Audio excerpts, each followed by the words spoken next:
Guten Tag. It's a Sunday morning here, and I am doing a new episode of Mark My Words with my very interesting and inspiring guest today. She hails originally from East Germany before even the wall came down, and currently resides in Florida in Tampa Bay, place I wish I was right now. She is the owner and founder of Custom Cleanups LLC, and she also has a great book out there, and it's a long title. I'm going to try to get this right for you. How Far I Have Risen, Coming Clean About Cancer, God, and My American Dream. Today I have Jacky Costello on the show. How you doing today, Jacky? Hello there. Very good. How are you? I'm still trying to wake up. It's a Sunday morning for me. It's oh, oh boy, that'll be good in editing later. So coming off of a 6 day work week myself, and yeah, I usually get up so early, and this is kind of like my Saturday. So I'm trying to get my energy up for what we're about to do today, and your story is really, really fascinating. I know before we started, I told you about how I have German roots myself, and right away that really got my interest because that's something I've paid attention to. I obviously we both lived through the end of the Cold War era, and so I have pretty big interest in that. And we'll be talking about your path, which starts off in East Germany. So the first thing that comes to mind when I think of East Germany is the difference between East Germany and West Germany. And obviously, I wasn't there. You were there. You can tell me. But what was that like, especially once you got to the West and saw the differences? I'm just curious. Yeah, absolutely. So first of all, I think I need to say I'm not much of a historian, so I may not be able to provide all the exact information that you may be looking for, but I can tell you, of course, how it was for me. Now, for me, you have to understand when I was born in 1982, and the wall came down in 1989, so I was still a kid, you know, and when you're a kid, I don't think you really fully understand yet what happens around you, like the bigger picture. But I can tell you that even though I was born and I partially grew up in a communist country, to me it was normal life.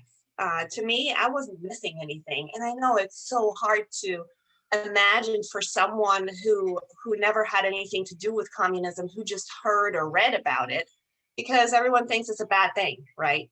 But for those people who actually live in it, I don't think they really know whether it's good or bad, because believe it or not, the people there weren't suffering. My parents, now I'm talking about what my parents told me later on, so I can understand it a little bit better. But back then, part of communism is that the government makes sure that the people miss out on anything, meaning they provide what you need. Okay, so they provide a job for everyone, they provide daycare for everyone, they provide food for everyone. Now, the downside is that everyone probably has exactly the same. There is no rich, there is no poor, everyone is sort of the same, everyone gets the same thing. But for the people, the actual people living there, I don't think my parents, even at the time, knew that there was something better out there, because, again, they had a job, they had daycare, they had the money they needed, they had a car, they had a telephone, they had a TV.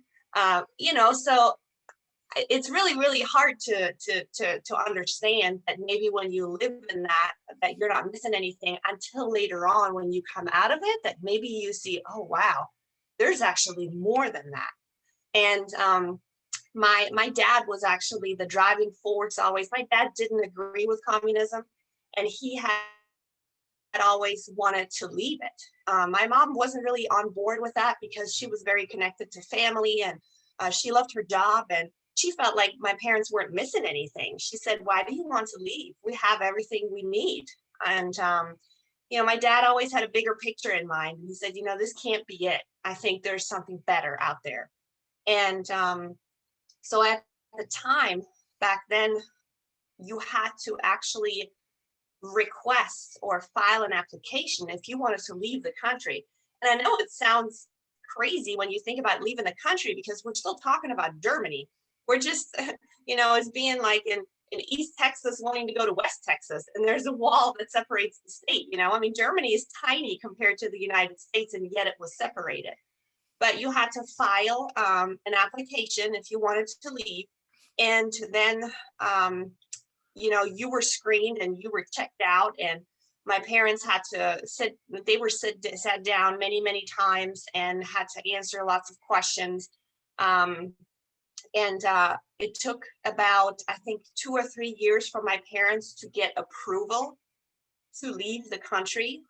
And again, I was only 6 years old. My brother was only 2 years old. He's 4 years younger than I am.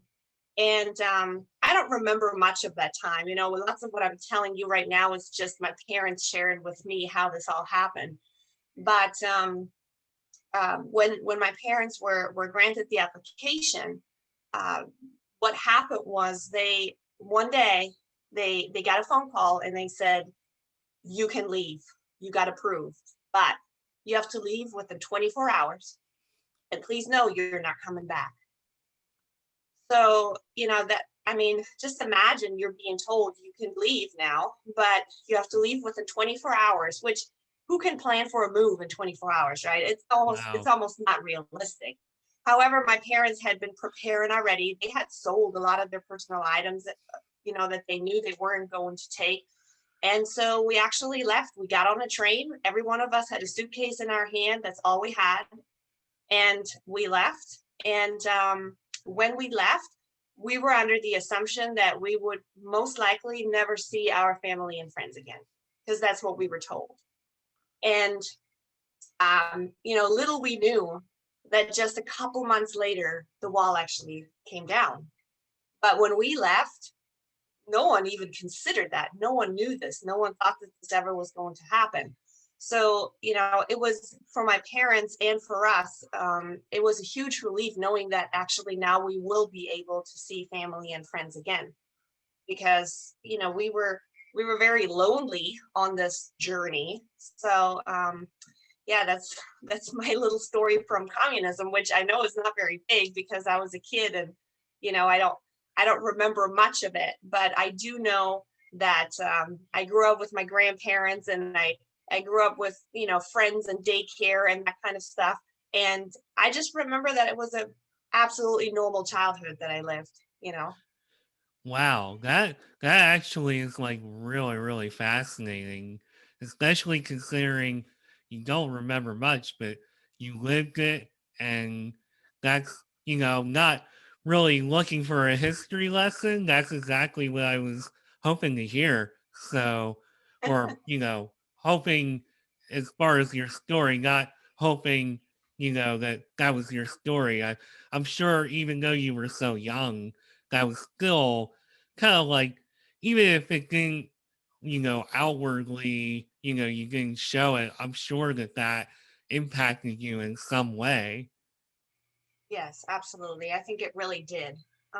Even in my later life, sometimes you don't realize how certain things from your early childhood affect you later on in life. Yeah.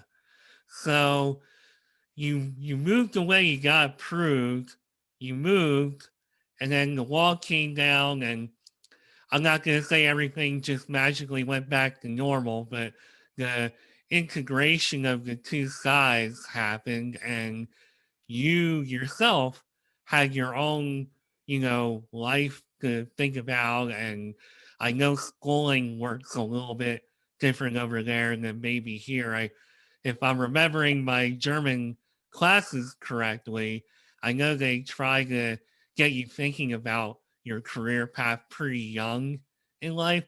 I don't know how young they might have started over in East Germany or how that might have worked. But for you, how did that work? Did you have something like a passion or anything in mind, or did it just kind of come to you as you were going through school? Yeah, so as I mentioned before, I came to West Germany when I was only 6 years old. So I had a lot of elementary school ahead of me. The school system in Germany is a little different than here. We don't have middle and high schools. It's like a combined thing that you attend between fifth and 10th or 12th grade, depending on, how far you want to go and educate yourself. But I think I realized or learned very early in life that I'm a hospitality kind of person. So I decided, fast forward now several years, I decided that I was going to pursue a apprenticeship in hotel operations. And the reason I chose that was just because I felt that, first of all, I love being around people. I love the hospitality area, but I also thought that maybe looking down, my life, that maybe I could travel, maybe I could, I thought maybe I could be a flight attendant, maybe I could work on a cruise ship. I had a lot of big things in my mind back then. And I just felt like that this would be helpful. Now, back when I was in school, or when I was close to finishing school, uh, kids or teenagers back then, it wasn't as common as it is here in the United States. I feel that just because you're finishing high school, you're going to college. It's not at all a common thing, and I still don't know if it is. Now, of course, there will always be kids that thrive for that goal, right? But in Germany, the system is a little bit different in that. How do I explain that? That people think you should learn a trade, right?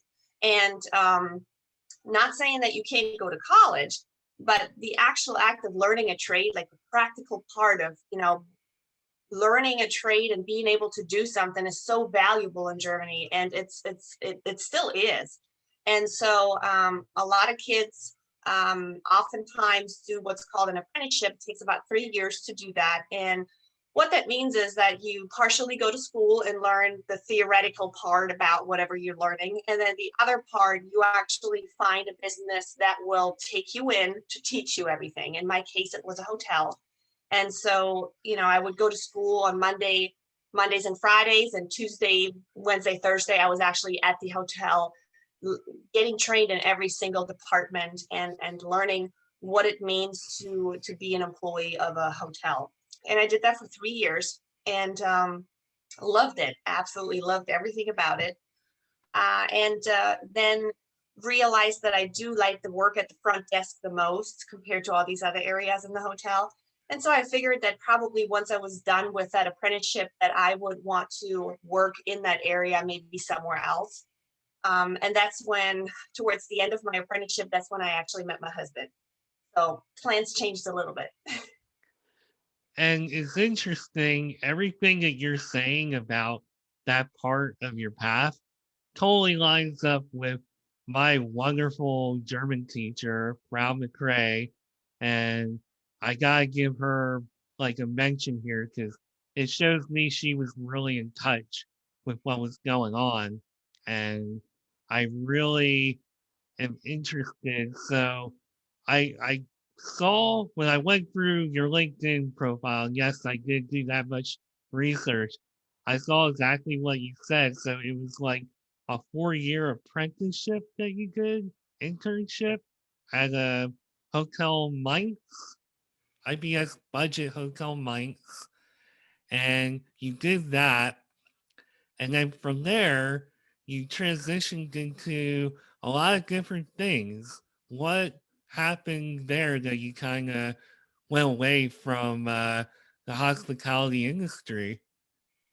So what happened was that after I finished up with my apprenticeship, I actually moved around to a couple other hotels and worked at the front desk for a while.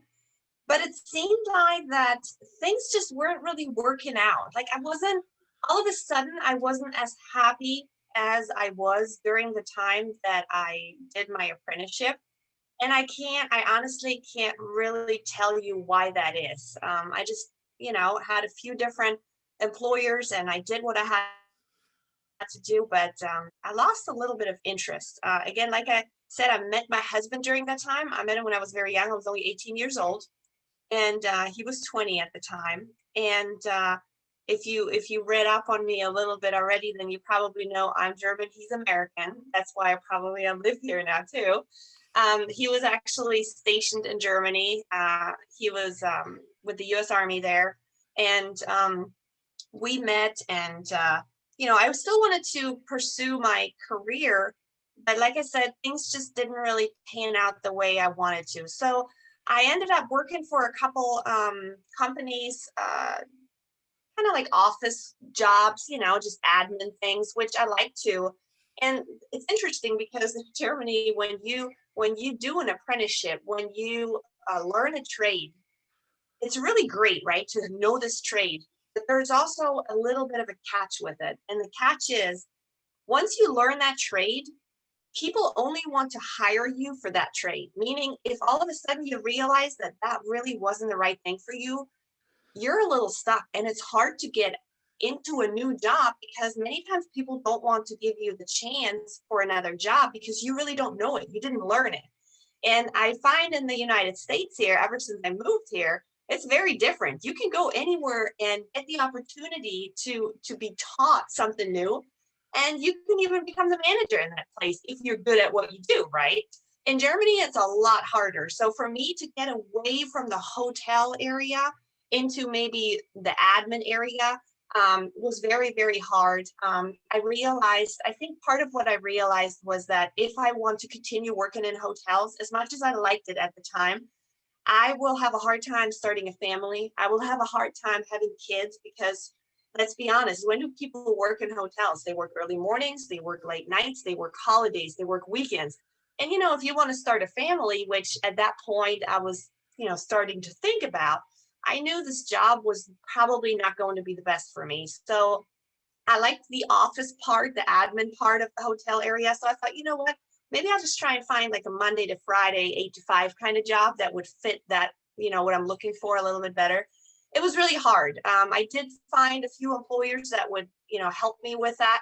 And that's what I did for a while. My husband and I actually ended up moving within Germany. My husband got out of the military at some point, and we moved to Stuttgart, which is in southern Germany. And I was able to get a really good position again at a hotel, which made me happy. And I was the executive assistant, which to me was this huge thing. I was really happy about it.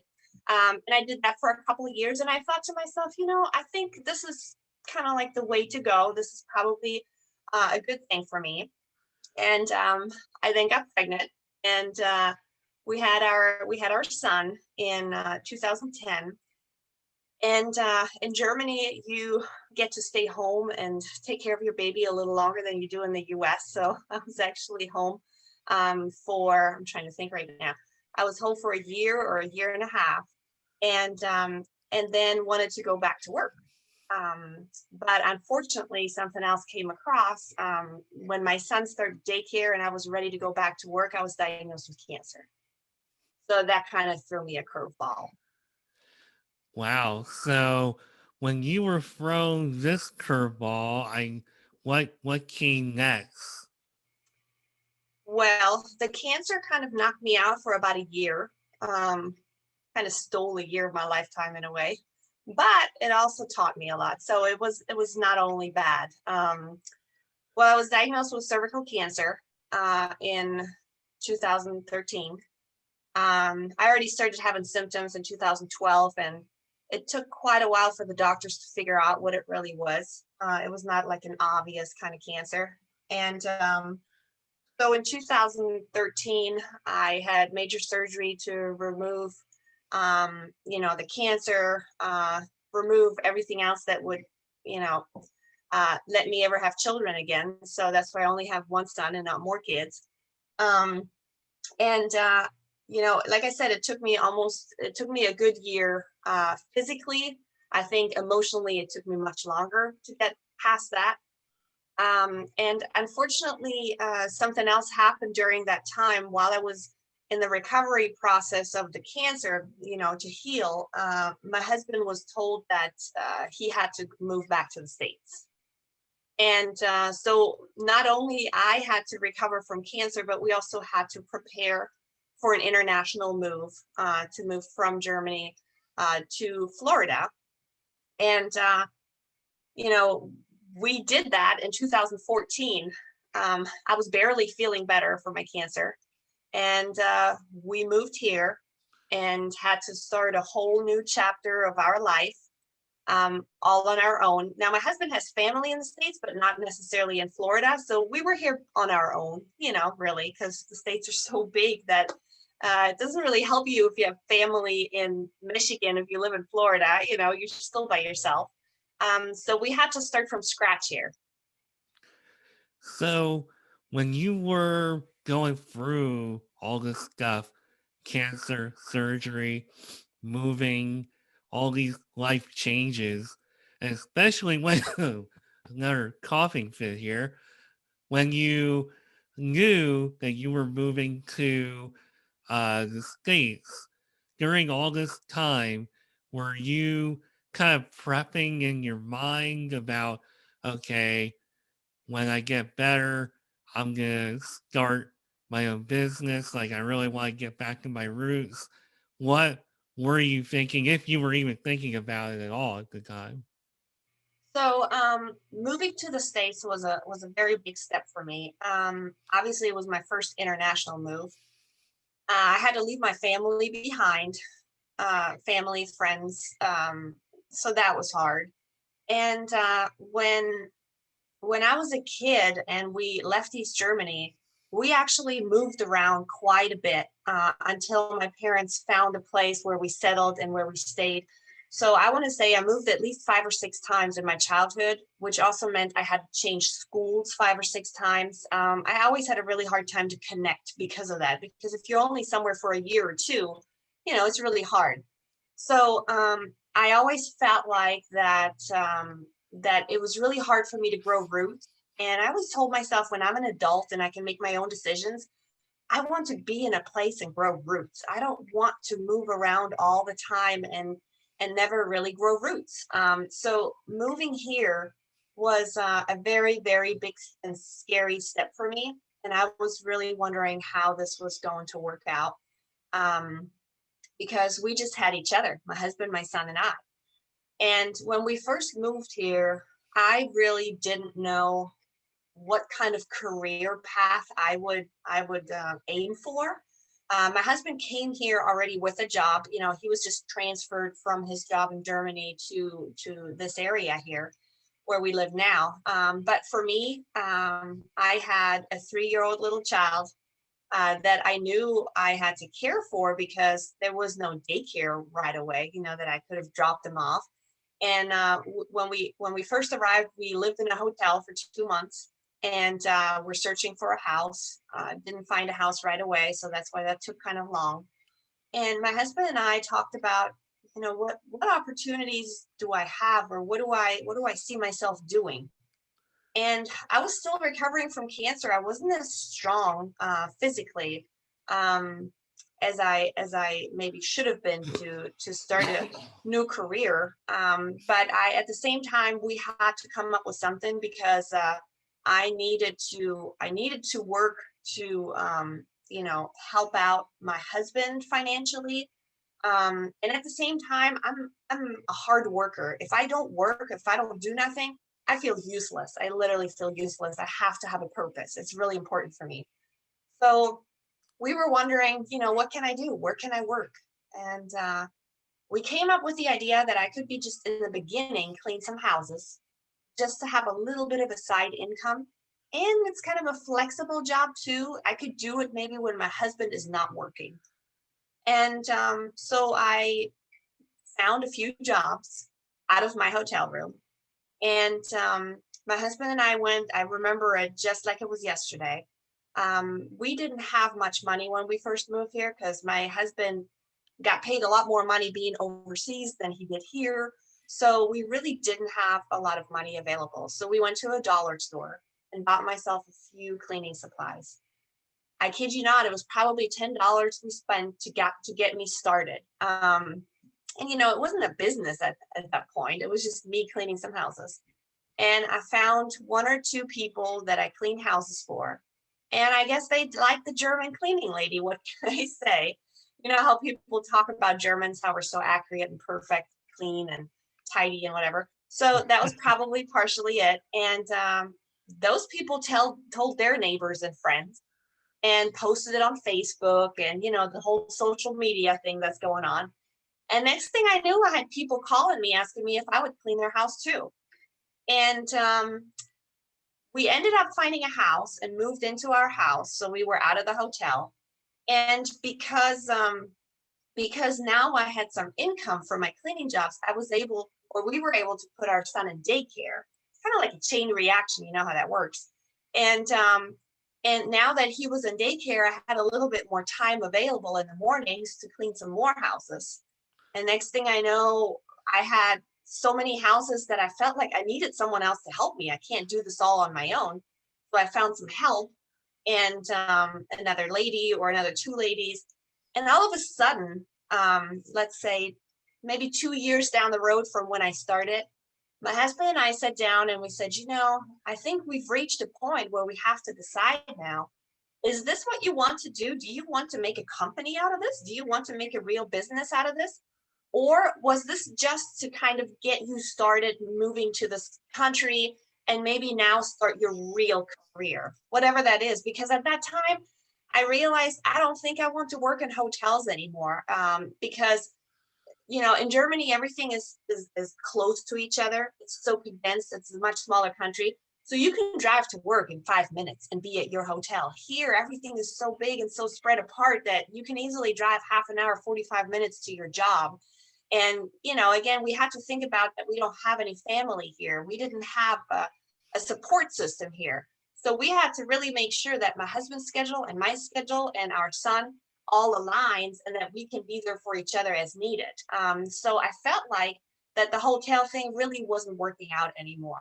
And so I said, well, I guess I could work in retail maybe. But I don't know, at that point, I was already kind of engaged in this cleaning thing. And, a lot of people hate cleaning, but I can say I love cleaning. So I really felt like I had found a niche for myself that I was really happy in. So I had to make the decision, what am I going to do? Pursue this or do something else? And I decided to stick with it and make a real company out of it. And so I slowly started growing my cleaning business.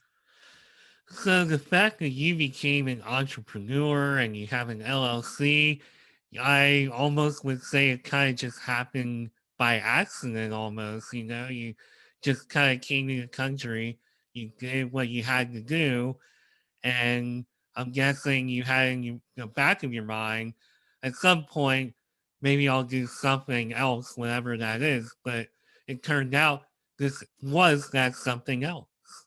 Correct. Yes. So, one thing I'm curious about when you're building a team of cleaning help for your company, like you come into this with a background, you're a really hard worker. What's that like for you as far as like living up to your standards? Because that's a really like blue collar kind of job, it's not something you can, you know, I guess for lack of a better word, you can't really half-ass a cleaning business. You gotta really do that. You gotta be all in. So, Yes, I what's agree. that like for you when you're hiring help and just trying to make sure that they understand the expectation and the bar they have to reach to just maintain job security? Yeah. So I think a few things that are really important for me personally is, first of all, I have the passion for it. I think that's why I'm successful because I feel like if you own a business, hopefully you really love what you do, right? Because if you love what you do, people feel that on the outside. That's my experience. And I'm a first-time business owner. I have never done this before until I came here. So I can't speak for others, and I don't have any other experience other than my own. But I believe that the passion I have for what I do reflects to the outside. People see that and are gravitated to that. And another thing about myself is that I've always been a hard worker. I think I was taught by my parents to be a hard worker. My parents always worked. Everything they owned, they worked hard for. And I'm the same way. I never got anything free. No one ever handed something to me, whether it was money or anything. Everything I have today, I worked for. And I say that not to have people feel, I don't know, sorry for me or whatever, but I just want people to know that if you work hard for something and you really dedicate it, you can do whatever you want to do, right? And I have a feeling that my employees that I hire now, of course, you hire. I've had a lot of employees already, and this is kind of a transitional job because no one cleans to clean for life, right? This is mostly people that need a job in between jobs, maybe just to make sure they have money. And so some employees don't stay forever. It's just unfortunately part of that industry, and it was a little hard for me in the beginning to find new people and then lose them again. And I always took it a little personally because I thought maybe they're leaving because of me. But I had to learn that, again, it is a transitional job. It's not a job forever, at least for most people. And so when I do hire people, I think that they should love cleaning too, like I do. And there are people out there. It's not very many, but there are people out there. But I think that when I train new people and when they come into the business, um, I think that my passion that I have for this business is almost contagious. And I know that sounds kind of weird, but again, if other people can see how much this means to you, and if they're open to it, if they really want the job, I think they get excited with you and they want to be part of it too. And I train everyone in the same way that I clean or that I would want it done. Now, of course, you can't clown somebody. If I taught you how to clean now, you still wouldn't do it exactly like I do because you're Mark, right? You're a different person. But at the same time, I can teach you in the very best way I can. And hopefully, if you want to be part of this journey, then you try to copy that as much as possible. So I think that's been part of my, I don't want to call it a secret, but that's what I've been doing. And so far it's worked out really well for me. So you talked about early in life how you went through the system and you were like, okay, I want to be in hospitality, and now later in life you developed this company. Where do you have any idea where the passion that you have for this business came from? Because I know for me and for a lot of people, doing any kind of cleaning is it's like a chore. It's not something that people want to do. So where, and I mean, the world needs Jacky Costello. They need people like you because there's so many of us that don't have that passion. Where do you think that came from? That's a very good question. So if you ask my mom and dad, they will probably tell you that I wasn't always the cleanest, especially as a teenager, and that sometimes my room looked like hell. And that sometimes my parents tell me, in a very funny way, that they're very, very impressed and amazed by the turn I took, and that now this is my job, my everyday thing. Um, it's funny. I don't know if I can exactly tell you what happened and when it happened. But if you ask my husband, who's been married to me for almost 20 years now, so he knows me pretty well, he will probably tell you that I I clean. I mean, I can clean any time a day, and it takes my mind off. Other people may crochet and cross stitch or go play golf, like my husband. To me, cleaning is, I don't know, it calms me down. It helps me when I'm stressed out about something. I just clean. And I don't know, it fulfilled something in me. I can't explain it in a better way. And you're right, there should be more Jacky Costellos. And I think that's why I probably won't go out of business, because there's people that need people like me in their life. Well, one thing that I can say is when I'm stressed or going through something, the one thing that kind of helps me to calm down is doing chores around the house. So that when you said that, I instantly thought of, yeah, anytime I'm going through something or I'm really worked up, that's exactly what I do. I start cleaning the house.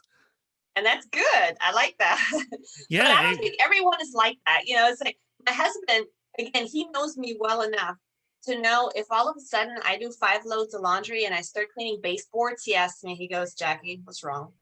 What's going on with you?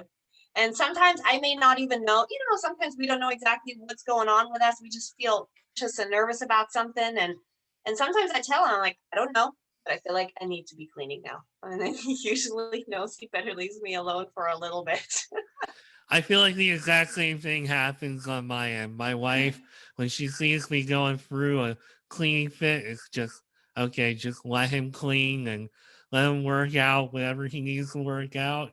And, I wind up coming back around once I get that energy out. I think it's all about just getting that energy out I of your agree. system. So Yes, I agree. once you work it out and you calm down and your normal self again, then you can talk about what's going on. Mm-hmm. Yeah, I agree. So you started up this business. It kind of accidentally turned into like an entrepreneurship. One thing I do want to ask is if I'm somebody going through a similar thing, maybe not similar path, but just I need to make a few bucks. I start up a cleaning business and then I find out, wow, this is going well. I should make it something bigger. What kind of things should people do or keep in mind? Like, what was the process and the transition of going from just making a few bucks to like, this is a bigger thing? Okay. So, of course, depending on what business it is that you are looking to start, I think it always depends on the niche, right? That you want to be in. For me, it was very hard in the beginning. Once I decided to not just be Jacky the cleaning lady, but make it into a business, um, because of a couple things. Number one, I'm not a U.S. citizen. I'm German. I have a green card that I live on here in the United States because I'm married to an American. So I fall under a few different regulations maybe than other people. Um, but at the same time, English is not my first language. I know many people say, I can't tell, Jacky, your English is great. But I had to learn everything the hard way. I never owned a business before. I didn't know where to go, who to call, what to ask. What is an LLC? I mean, I have an LLC now, but I didn't know what it was 8 years ago. I didn't know what all of this meant. So I want to say I learned the hard way just because I had to spend some money and I had to find people, and not everyone was maybe the most trustworthy. Other people may have more connections. They can ask friends or other people around. I didn't know anyone when I came here, so I had to really, really dig hard and learn the hard way. Generally, I want to say that couple of years down the road now, I have met many other small business owners. I joined a few networking groups. We meet regularly just to kind of motivate our each other and help each other out and refer business to each other. And it's really helpful to know other people who do maybe not the same kind of trade you do, but we all have the same struggle as small business owners. And when it comes to starting a business and be successful in a business, I just found a few like core values really important to be successful. And it doesn't have anything to do with how to start an LLC. You know what I mean? Not like that. But it's like core issues. Like, for example, always be honest. be transparent, work hard, take responsibility, be true to yourself. When you fall, yeah, fall and sit there and cry for a day or an hour, but get back up. Those are kind of like those things that I know they sound so easy, and they know they sound like everyone should know them. But I've learned along the way that there's many people who don't work hard. They want the success, they want a company, but yet they only want to work 10 hours a week. Well, you're not going to be successful if you work 10 hours a week, or if you're depending on what service you offer. I'm a big fan of being transparent. Now, I don't have a price list on my website, right? But if a client asks me, why do you want to charge me $150 to clean my house? I can tell you exactly where the $150 come from. I can break it down for you by the cent, right? And I think that's really important. It makes people like you. It makes people understand who you are and what you do and why you do it. And I just feel like that sometimes it lacks people core values to be successful. You have to be passionate about what you do. You have to be, like I said, honest to yourself and to others. And if you have some of these core values, I think you can be successful if you have the passion for what you want to do. Wow. And I totally agree with you. And especially the part that really stuck out to me is when you fall, take the time, recognize how you're feeling, but get back up and continue, especially if you're passionate about what you're doing. I know I personally, this podcast, it may seem like everything just goes smoothly and perfectly, and it doesn't always go smoothly and perfectly. And there are times where I have had times where I've said, boy, I don't know if I can even continue doing this. But once I remove myself for a while, and especially when I have such great guests like you and everybody else everybody I've had this year has been amazing. And it's like it keeps me going, and it really reminds me of why I'm doing this. And that tells me that in some way I'm doing the right thing.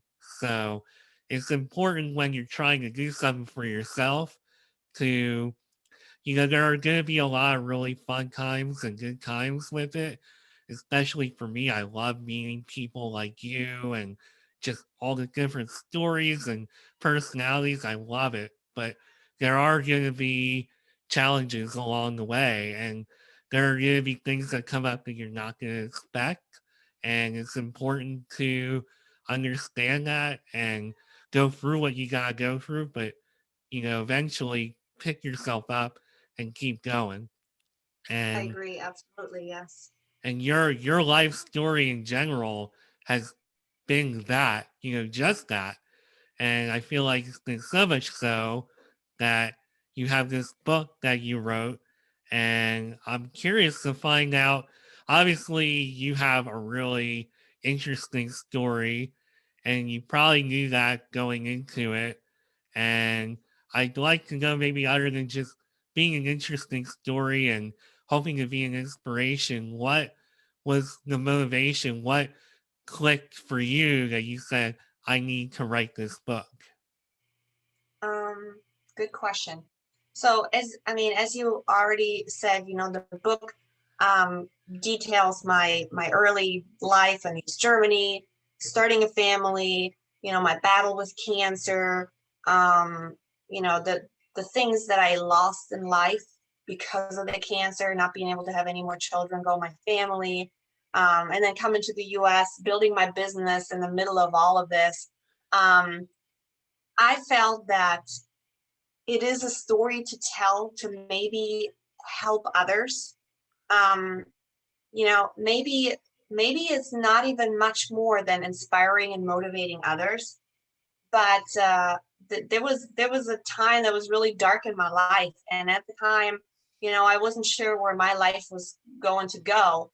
And so I feel that we all have times in our life where we are in these valleys, and my pastor at church, he had a sermon once that always stuck to me. And he said, you're either about to go in a valley, you're in a valley, or you just came out of one.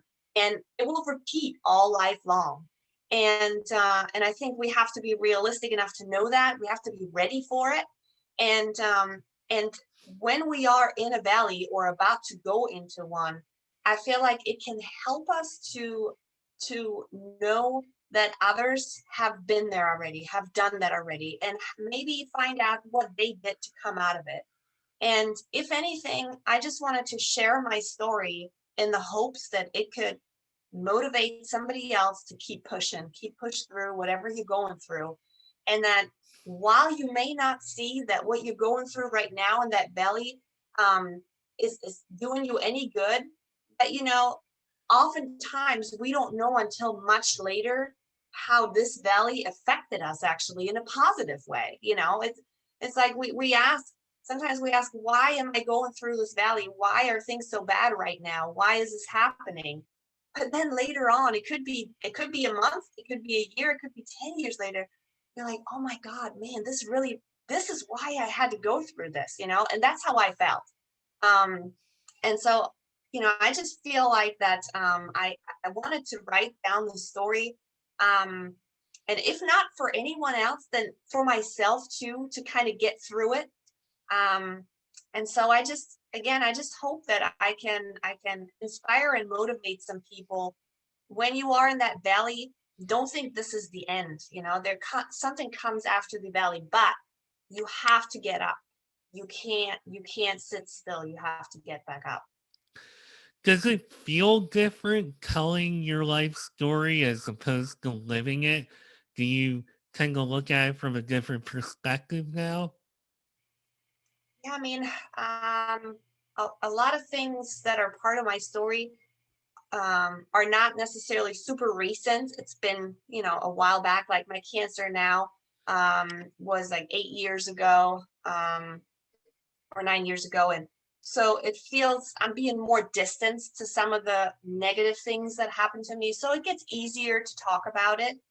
Um, does it feel different? Yeah, I mean, um, I feel like it gets easier, just easier to talk about it because a lot of good stuff has happened since then. So, that's exactly what I just said. It feels like looking back now, I didn't understand why a lot of these things happened back then, and it didn't make much sense. And I was, not very positive about things. But now looking back, I think a lot of this stuff shaped me to who I am right now. No, and that's exactly how I feel about my own life because I've certainly been through my ups and downs. And I know that starting this podcast, there was a purpose behind it. Obviously, I wanted to talk to people like you and meet people doing all kinds of interesting things. But I also felt a need to tell my own story a little bit and to just be an inspiration for others because I had people telling me as early as like, 6 years old, I remember one story in particular, probably one of the biggest things that sticks out to me is, I was born with cleft palate and lip. So speaking, I've come a long way with just public speaking in general. And I remember in first grade, 6 years old, I went to a Catholic school. Every week we would have a turn taken to run the mass, quote unquote. So first grade maybe got one shot a year, if, maybe two. And it would just take a long time. But somehow I either tried to volunteer or got nominated to speak. And it was something that some of the nuns in the school and some other people, they were like kind of against it. And my mom really had to go to bat for me to allow me to do it. And when I did it, I remember doing really well and everybody congratulating me and saying, wow, you did better than we expected. And that kind of thing early on really fueled me to, much to your point of dusting yourself off and getting back up and keep going and the valleys and everything else in life. And that for me kind of led me, you know, I've told my story here and there in these episodes, bits and pieces. We don't have enough time. This is about you anyway. But my point being is that, you know, it the past really impacted me. And I know that when I look back on my past, I almost feel like, as you pointed out, very distant from it, but somehow it's still there. And it's still a part of the story. It's a part of who I am.